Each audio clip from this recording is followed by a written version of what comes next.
Les âmes de mort reviennent-elles un temps parmi les vivants? Au nom d'Allah, l'infini miséricordieux, le très miséricordieux. Louange à Allah, Maître des mondes, et paix et salut sur celui qu'Allah a envoyé en miséricorde pour le monde entier. Ainsi que sur sa famille, ses compagnons, et ses frères jusqu'au jour de la résurrection. Au nom d'Allah, l'infini miséricordieux, le très miséricordieux. La louange est à Allah le Seigneur des mondes, et que la bénédiction et le salut soient sur le messager d'Allah, ainsi que sur sa famille, ses compagnons et ses alliés. Ô Allah, rien n'est facile si ce n'est ce que tu as rendu facile, et tu es certes celui qui facilite les difficultés quand tu le veux. Ô Allah, nous cherchons refuge auprès de toi contre une science qui n'est pas utile, contre un cœur qui ne s'humilie pas, contre un œil qui ne pleure pas et contre une âme qui ne se contente pas. Ô Allah, guide-nous vers les meilleurs caractères, car nul n'y guide en dehors de toi, et éloigne de nous les mauvais, car nul ne peut nous en éloigner en dehors de toi. Ô Allah, bénis-nous dans nos œuvres, nos vies, nos descendances et dans toutes nos affaires. Et la louange est à Allah par le biais duquel les bonnes œuvres s'accomplissent. Mon grand-père est décédé depuis quelque temps et j'ai commencé à m'habituer à la nouvelle situation. Est-ce vrai que les âmes des morts se mettent à visiter leur maison pendant les 40 jours qui suivent le décès, et qu'elles arrivent entre le moment des prières d'Al-Asr et d'Al-Maghrib? Les âmes des morts sont-elles capables de nous voir et de nous entendre?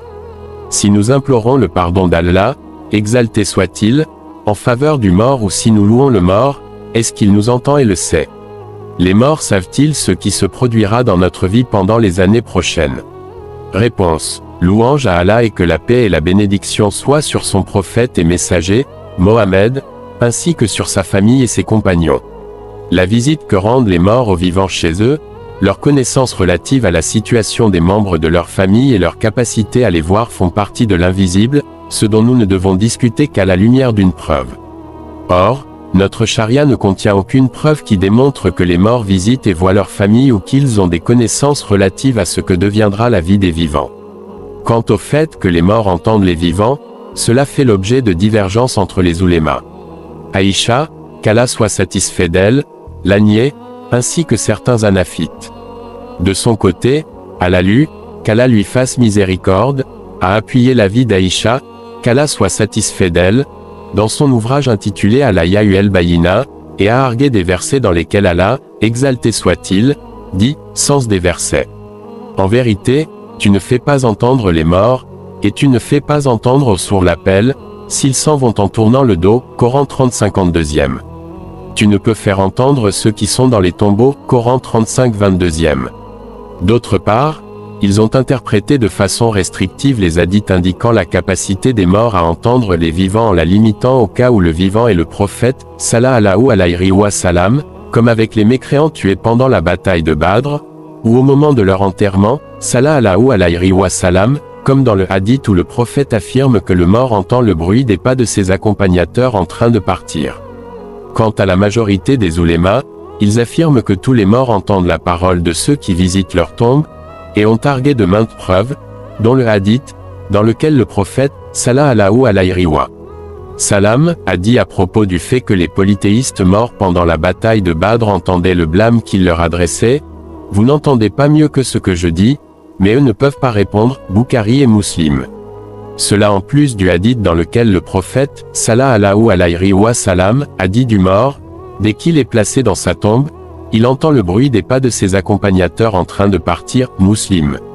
Pour sa part, dans son ouvrage intitulé Kitab el-Ro, Ibn al-Qayyim a cité, d'après Ibn Abdilbar, que le prophète, Salah Allahu alayhi wa salam, a dit: lorsqu'un musulman passe près de la tombe d'un frère qu'il connaissait de son vivant et le salue, Allah redonne son âme au défunt pour qu'il réponde à la salutation. Ont appuyé cet avis Ibn Taymiyyah, Ibn Kathir, Ibn Rajab et Al-Shankti, interprétant les hadiths indiquant son incapacité d'entendre comme son incapacité de répondre et non pas d'entendre. Quant au fait d'entendre les propos de ceux qui se trouvent loin d'eux, rien ne le prouve, et le cheikh de l'islam Ibn Taymiyyah le nie. Et Allah c'est mieux. Louange à Allah, Maître des mondes, et paix et salut sur celui qu'Allah a envoyé en miséricorde pour le monde entier. Ainsi que sur sa famille, ses compagnons, et ses frères jusqu'au jour de la résurrection. Nous espérons que vos recherches vous permettront de découvrir de près les grandes dispositions et les règlements précis de cette religion et la sagesse de son auteur. Je demande à Allah de vous assister à réussir.